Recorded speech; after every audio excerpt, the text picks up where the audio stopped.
following program is brought to you by Rogers Anyplace TV. Enjoy exclusive content for free. Visit RogersAnyplaceTV.com.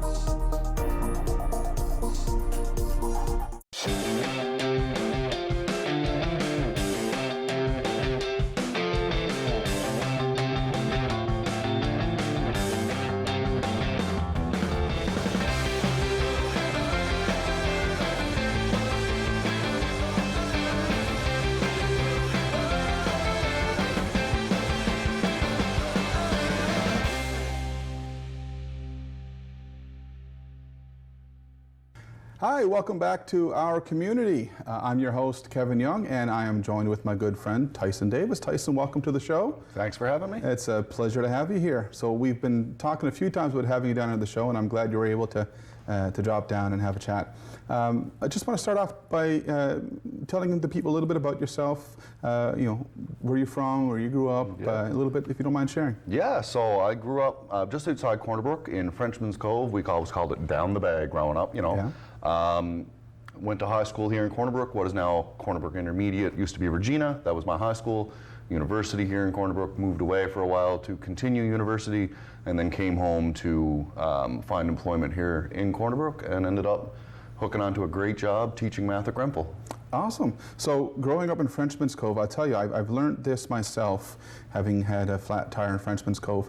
Frenchman's Cove is actually not Frenchman's Cove, is it? It's part of Humber Arms South. It is. And if you call AAA, or if you call for... They're sending it to the Burin Peninsula, They absolutely and they don't know are. where you are. Yes, you have to be very specific. It's just like one of the other communities is Benoit's Cove, and I think there's a couple of those. Right. So you have to be very careful to say Frenchman's Cove in the Humber Arms South. Absolutely. Yeah. So what was life like in Frenchman's Cove growing up as a kid? Quiet.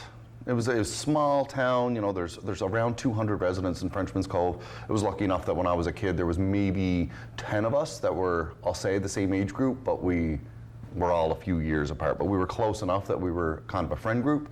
But it just meant that most Friday and Saturday nights, either me or one of my friends would ask their parents to bring us to Corner Brook to find something to do up here. Right. So coming into Corner Brook growing up, at what point, I mean, because you went to Regina, so did you end up moving to Corner Brook, or?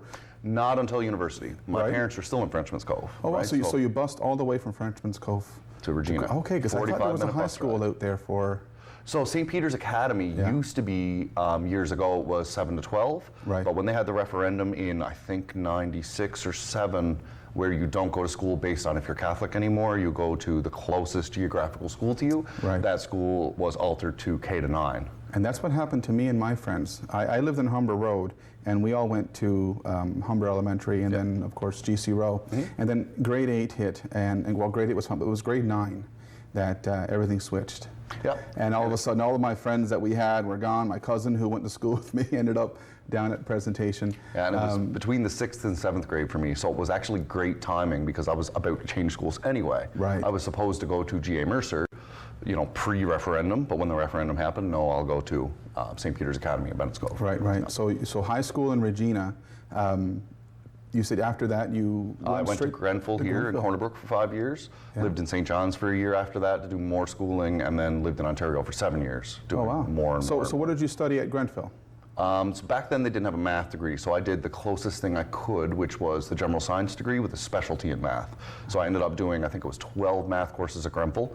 Unfortunately for me at the time, that wasn't enough to get into a grad program. Most grad programs require at least 25 credit or 25 courses in your given area. So I moved to St. John's, took 10 more math courses in 1 year, and then the University of Waterloo accepted me based on that kind of upgrading that I did. Right. Yeah. So you went to 5 years, you said it was it here before you went to St. John's? I was 5 years here at Grenfell. That's partially my own fault. I may have not been very focused in my first year or two. Right.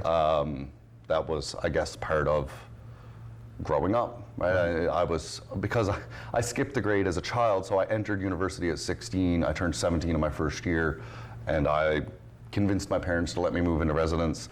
I was not mature enough for that. So I did not perform as well as I should, and it ended up costing me a year. Of course. So the year that I skipped, I ended up making up for it. Yeah. So that was how that all worked out, right? Awesome. And during that time, I mean, 5 years in university, were you working? You have... Yep. Yeah. So I worked at Walmart for about 2.5 years as a part-time employee.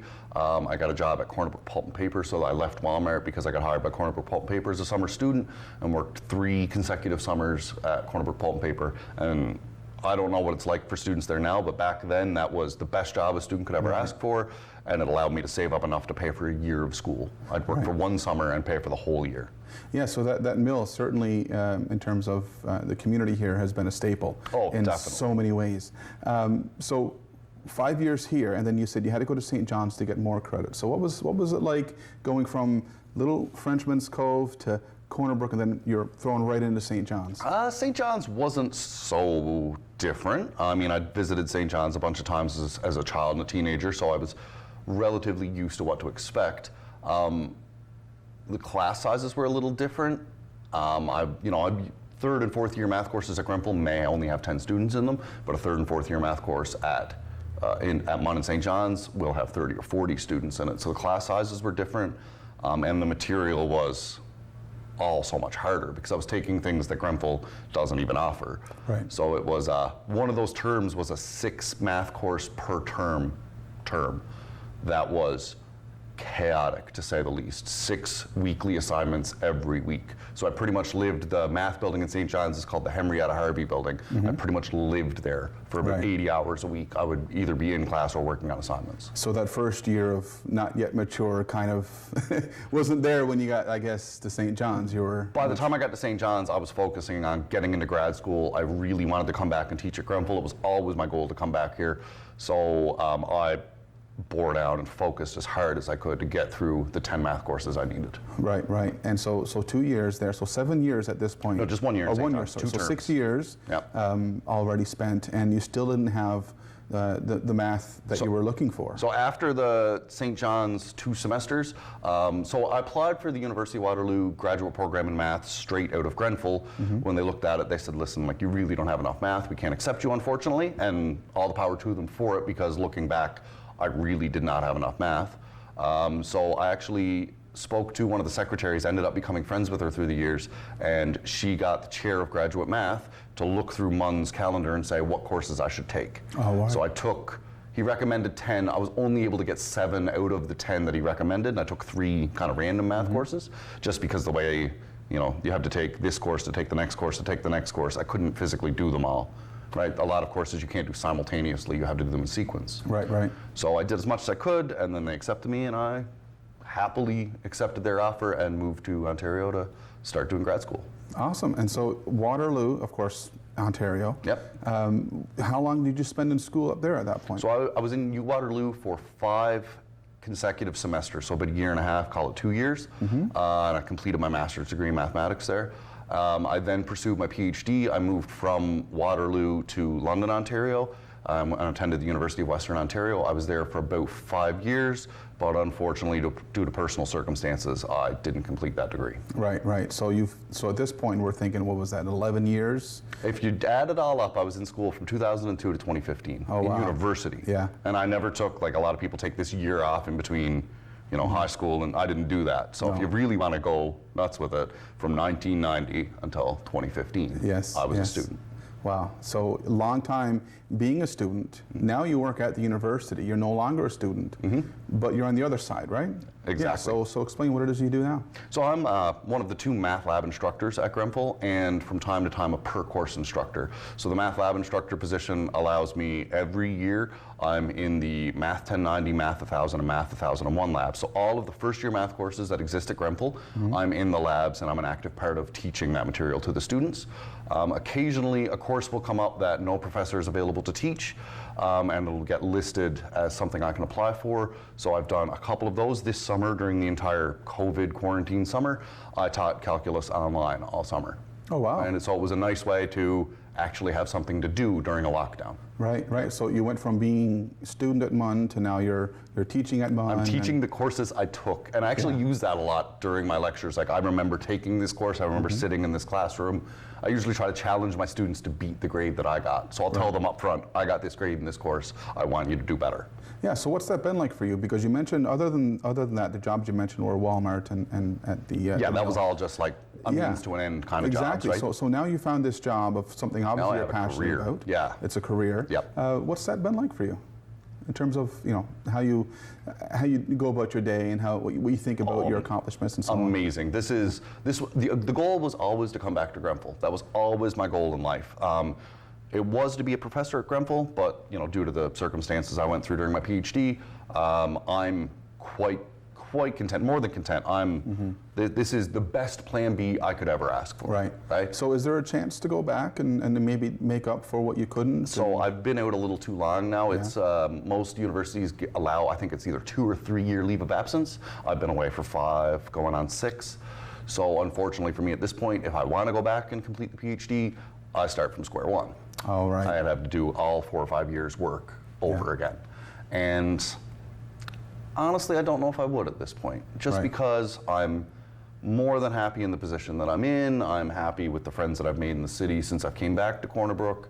I'm happy with the way my life is going right now. So to put myself through 5 years of university again as what I'll call a poor student again, I don't know if I'd want to do that again. Right? That's why I try to tell people never to take a break from university. If you're going to be a student, continue to be a student as long as it takes you to get to your goal. If you take a break in the middle and you start making money, you're probably not going to go back. Right, right, and I think I can share that same advice.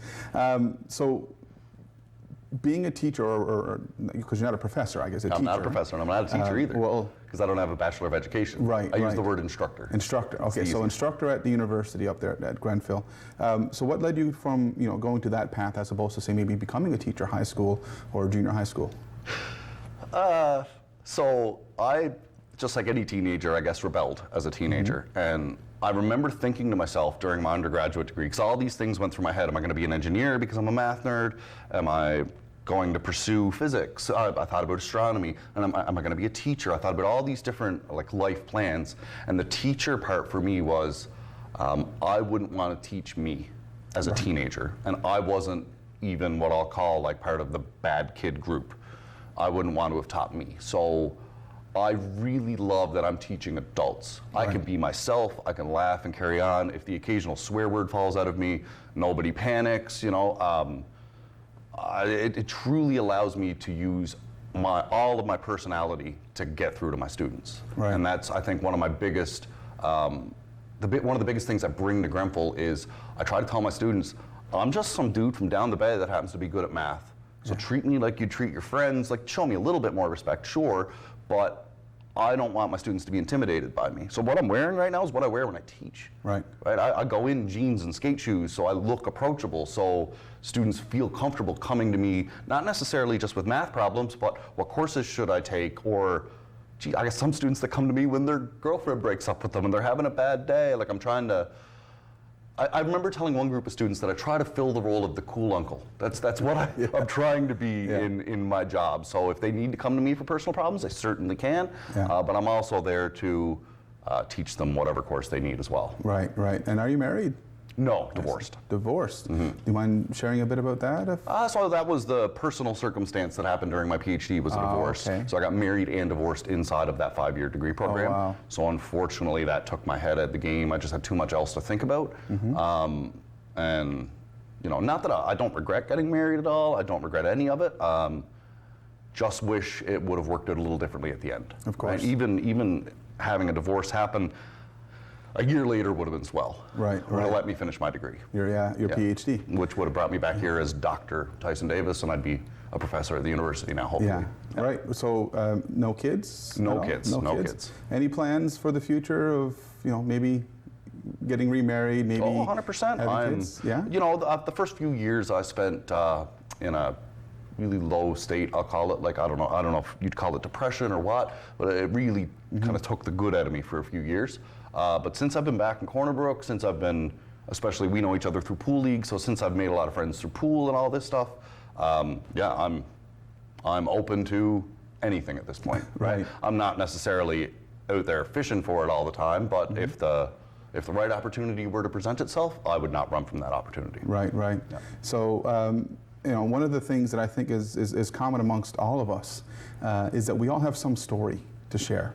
Oh, 100%. And, you know, sometimes we'll be in a very down state of mind, as you mentioned, you know, maybe even depressed, and not know, you know, how can we get ahead of that and how can we move ahead? So having experienced that yourself, and of course it made a huge impact. Huge impact on my life, yeah. What would you say really helped you get out of that and get back up to, you know, this position that you're in now in terms of? My family, my friends, and I sought out therapy. So when I was still at the University of Western Ontario, the student services, student health, I can't remember the exact title, had psychologists there, psychiatrists, I don't know if I'm using the word right. They have therapists there for drop-in appointments if a student was having any issues. So I took advantage of that when I was in Ontario, and when I moved home, I continued that with a therapist here locally. Right, and so how long have you been back to Corner Brook? I moved back the summer of 2015. And have you been working with Grenfell since? No, or? I actually worked at the Bank of Montreal on West Street for almost 2 years before the job at Grenfell opened up. Oh, wow. Yeah. Oh, so there was this big gap before you got the job you were looking for, but you got it? And I got it, and now I'm more or less set. And so you're looking at, what is it, this must be your third year starting up, or? Going into my fourth. Oh, going into your fourth. Going into my fourth, yeah. Right, right. Yeah. Excellent. And so you've been doing it. Do you think this is something you're going to be doing for, you know, as long as they'll have you? Yes, or is there... 100%. As long as Yeah? they don't like start rearranging roles in the program and all of a sudden my job title doesn't exist anymore, short of that kind of stuff, I will be very happy to retire at Grenfell. Right. Yeah. And so it keeps you busy. Keeps me busy. Right? You just mentioned you were doing a lot over the summer. When you're not busy, Tyson, what is it you like to do, whether it's here in Corner Brook, whether it's online, whether it's travel? What is it that Tyson Davis likes to do when he's not busy? Well, so it depends on the evening for me. As you know already, I'm a huge pool fan. So I play 3 nights a week in competitive pool leagues here in Corner Brook. Love it. That's the social aspect of my life and the geometry nerd part of me getting to combine in a great place. Yeah. Also, because I'm nerdy, I spend hours in the evenings that I'm not playing pool, playing video games. Right. I love video games, and I will never not love video games. Right, right. Yeah. Yeah, so I think that what happens with a lot of people trying to find something to do in Corner, because I've encountered some who think that we have to have so much big things. Everything's going to be big, big, big in Corner Brook. Yep. But of course, you know, you mentioned you play in the pool league. You know, you do stuff at home, of course, on your own with video gaming. We've had guests on that enjoy the trails and things like that. And me as well for that stuff. Like, so I Yeah. took, you know, as you know, Brian Flood is the league operator for our pool league, and he wanted to do some adventuring over the summer. So every opportunity I got, I took him adventuring random places around just to show him what the West Coast really has to offer. Right. So I took him all the way down to your brother's restaurant, actually. Yeah. I took him all the way down there. I took him rafting down the Humber River. We did a bunch of fun things over the summer just to, it was hard to do anything when you can't leave the city. Yeah. So we did anything we could find inside the city or in neighboring areas. And I think this year, of course, being the year that it's been with the pandemic, with COVID-19, that a lot of people have to have what they call the staycation and have learned a lot about, you know, their own area. I mean, I'll give you an example, the Humber River. I've never seen it so busy. Me as well. When we were floating down it, I've never seen that many people floating at once. Yeah. It was actually really good to see. Like it's something that I think every Corner Brook resident should do at some point. If you haven't done it, it's something you need to do. Absolutely. It's not difficult. It's not like you need to be super active. Wear a life jacket. I'll loan you one if you don't have one. Wear a life jacket. Yeah. But it's, you know, 2 or 3 hours in the afternoon, you get to soak in the sun and talk with your friends. What better could you ask for? So what would you say is your favorite thing to do out and about in the city? Trails, hiking, you know, anything like that? Or is there anything else that you think, aside from the pool obviously, that you really enjoy about Corner Brook? So I need to get back into it. I've been missing it for a few years and I've just lacked the motivation to get back into it. But this winter I'm going to be very active at Marble again. I grew up snowboarding on Marble Mountain. I still have all my own gear. It's just been, especially when I first moved home, I didn't find that I had the social network anymore. So Right. usually it would be, oh, let's 6 or 7 of us go snowboarding together. But now as my social network has grown again through pool and through work, I'm going to be getting back into going to Marble Mountain on the weekends. Awesome, awesome. So that's actually one of the biggest things I think that winter has to bring, and I'm kind of curious to see how Marble's going to proceed this year in light of COVID. Yeah, it's going to be interesting to see if they'll, because they've always encouraged 4 people to sit on a chair together. So if you and 2 of your friends were there, and there was one random guy by himself, no, we're going to sit him with you just to more efficiently use the chairlift, and that made perfect sense growing up. Now it doesn't make as much sense. No, and the lodge as well, I guess, is going to be a little different. So looking forward to that. School's coming up, and with school starting, of course, there's a lot of concern that parents have for their students, the younger kids and whatnot. What about in your area? Of course, they're all adults. Yep. But is there anything being talked about with the adults there? So there will be, MUN's stance since I think March has been no students in classrooms in 2020. Right. So as soon as they basically kicked us all out, I'm not saying in a negative way, I'm just not lacking the right way to say that. But as soon as everything shut down in March, I've been back in my office at the university once since March, and that was just because students had left assignments for me. I had to get them. I'm getting a loan of technology from the university to teach everything I have to teach from my office and my house. I will, if I'm at the university 3 times this entire semester, I think I'll be surprised by that number. Right. I don't expect to be there at all. So with that being said, of course, looking ahead a little bit here, once everything gets to a bit more of a normal state, I guess, once we figure everything out and we're able to move ahead and schools are opening back up, obviously we'll be back in school, we'll be back to teaching, but how far do you think you see yourself going in that position? Do you see yourself growing in that position, or anything else that you see Tyson Davis doing in the future outside of what you do now? That position, I mean, there's 2 of us that are in it. Once my colleague retires, I'll move up to, I call hers the senior lab instructor job, so her contract's a little longer. I'll move up to that. It'll put some extra responsibilities on me. I'll consistently teach. If it's a first-year math course that they can't find anybody to teach, I will teach it. And I love it because every time I teach it, I think of a different thing that I didn't think of the last time, a different type of example that might engage the students differently. So every time you teach it, you get a little better. Not at the material, but at your presentation of the material. Right. Okay? So like I said earlier, I'm going to be quite content to do this exact same job for the next, 30-ish years? Yeah, so you're planning to go right into... I'll retire at 65 when they tell me I have to, and I'll be content to do it, Yeah. And then what do you think now at that point? I mean, I know they're looking far ahead, but you're sticking around here, I guess? That'd be the plan. I keep telling my dad he's not allowed to sell his cabin because I want it. Right. Because my dad built a beautiful cabin a few years ago, and I don't get to spend as much time in there as I'd like with how busy it's all been, especially teaching a class and COVID and everything else that's been going on. But that, I want to, basically retire here. I might even move back down the bay when I retire. Right. I didn't want to be down there working because it is a bit of a commute.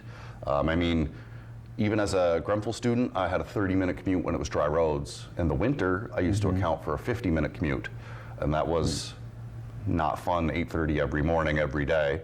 And that's what prompted me to buy a house up here.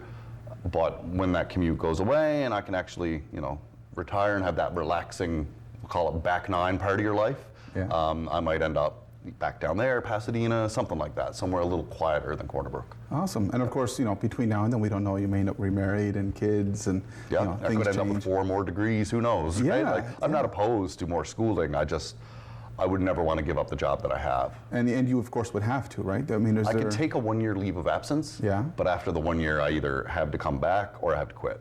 Right. Yeah. And so the guy that had the position right before me, actually, that's what he did. He took a 1-year leave of absence, so I was hired for a 1-year kind of temporary contract to cover his leave. And at the end of his 1 year, he had to let the university know if he was coming back. When he wasn't, they offered me the permanent position. Gotcha. Okay, so I just want for our viewers that are watching, talking a little bit about your past and where you see yourself now and where you're going in the future. Is there any advice you want to give to, say, maybe some of the high school kids that are about to graduate, maybe some of the university students that are struggling with their courses, or maybe even somebody in a more personal state that went through something similar to what you went through and how you got to where you were? So I could say a couple of things. The first thing is, don't be scared to ask for help. We all need it at some point. If it wasn't for my parents, my counselors, and my close friends in Ontario, I don't know if I'd be the person I am today. I don't know what would be different, but I was in a very dark place that, say, year or two in Ontario, that I was trying to continue schooling and just going through all the mental anguish of a divorce at the same time. Don't be scared to ask for help. It can save your life, right? Like, counseling has made me a much better person than I was before. And also, don't be too hard on yourself. If you, well, I said I kind of didn't do much in my first year or two of university. I didn't work as hard as I should, and I tell my students that. So if they're worried about failing a course, take it again. It's not that big of a deal. It's not as big of a deal as people make it out to be, right? I have failed university level courses and had to repeat them, and now I teach some of the courses that I failed, right? The universities, employers all pretty much realize that life isn't always easy, that there are things that come up that you're in no control over, that you have no control over, that put you on a different life path. So, you know, don't be afraid to try again. If you do fail, don't be afraid to try again. And remember that a big thing, it doesn't happen so much in university, but I'm very anti-bullying. So don't let anybody else tell you what you're supposed to be. Don't let anybody else influence your decision making necessarily. Now, if your parents are trying to give you advice, if your academic advisor, if your guidance counselors are trying to give you advice, certainly do listen to it. But if you have this dream of always wanting this specific goal in your life, stick to it. It may change slightly. I wanted to be a math professor instead of a math instructor. That's a very close second place in my opinion. So I managed to accomplish pretty much exactly what my dream was, even with everything that I had to go through to get there. Right? Yeah, and I think that, you know, when I do talk to people that are struggling with stuff, you brought up, you know, two major points there. I think one is, of course, we do have to remember there's always people there. There's always someone to talk to. You know, I always try to tell those that I know, whether we're close or not, I'm always here. Yeah, and I'm the same way. You've probably seen this in my personality pool. And then, of course, the other point you brought up, which I really liked, was not being hard on yourself. And I think that the phrase that we're our own worst critic is probably one of the truest phrases I've ever seen. So I would imagine some of this might come from experience. Oh, 100%. I lived with my own, I'll call it self-doubt for years. I didn't know if I was smart enough. I didn't know if I was, you know, handsome enough to get a date. I didn't know any of these things. And I think it comes a little bit with age too. Now that I'm mid-30s, it's, you know, I'm happy with myself. I'm finally at a point where I feel content with myself. I don't need your approval or her approval or my boss's approval. I know I'm good at my job. I know I'm a good friend to my friends. I know I'm a catch if the right woman walks by me. So I'm happy with where I've gotten. But now, if you were to ask me that question 10 years ago, I would probably have a different answer. Might have been a little different. Might have been a little different. Yeah, my 20s were tougher maybe than they should have been. Due to the personal stuff that went on. You know? Well, I want to thank you, Tyson, for sharing your story with us. And I want to thank you, our viewers, for watching. Please be sure to tune in next time for our community. Thanks again. Bye for now.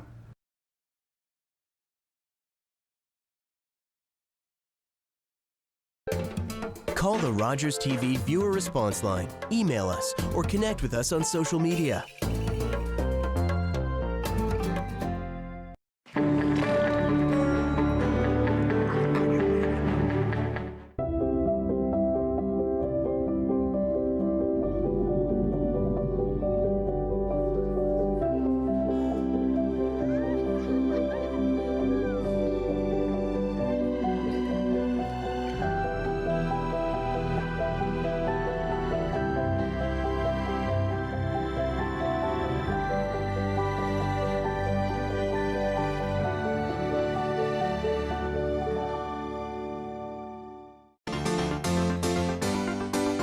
You can't need to have us go out there with a killer on the loose. Guys.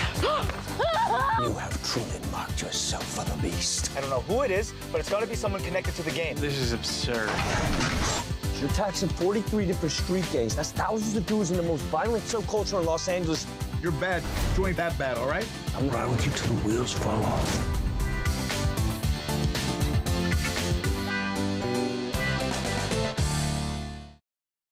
I took this picture of my wife when she was near death, waiting for a liver transplant. and this is her now. Hello, I'm Lise Breckenridge. A liver transplant saved my life.